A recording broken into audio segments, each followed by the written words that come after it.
It is commonly thought that those who eat plant-based diets may be more prone to iron deficiency, but it turns out they're no more likely to suffer from iron deficiency anemia than anybody else. This may be because not only do those eating meat-free diets tend to get more fiber, magnesium, vitamins A, C, and E, but also get more iron.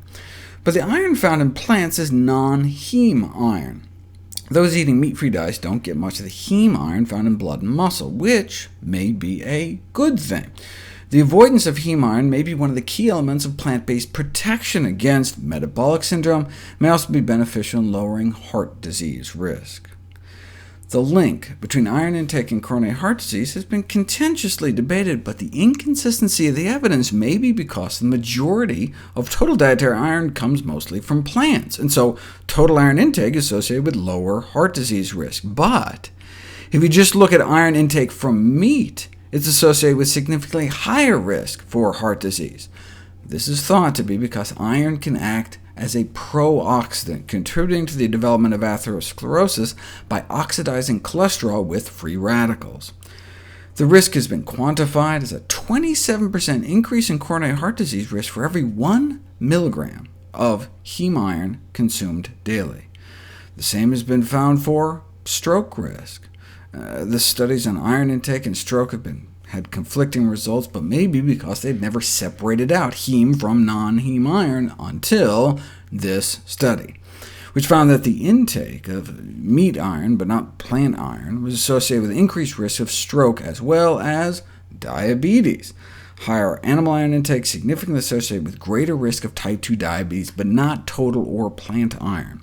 16% increase in risk for every daily milligram of heme iron consumed, and the same for cancer, with up to 12% increased risk for every milligram of daily heme iron exposure. In fact, you can actually tell how much meat someone is eating by looking at their tumors.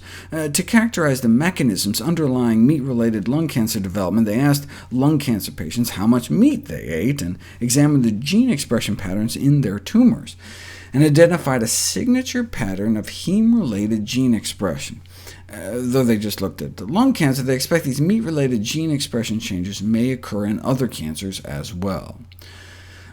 We do need to get enough iron, but only about 3% of premenopausal white women have iron deficiency anemia these days. However, the rates are worse for African and Mexican Americans. Taking our leading killers into account, heart disease, cancer, diabetes, the healthiest source of iron, it appears to be non-heme iron, found naturally in abundance in whole grains, beans, split peas, chickpeas, and lentils, dark green leafy vegetables, dried fruits, and nuts and seeds. But how much money can be made on beans? So the industry came up with a blood-based crisp bread made out of rye and cattle and pig blood, one of the most concentrated sources of heme iron, about 2/3 more than chicken blood.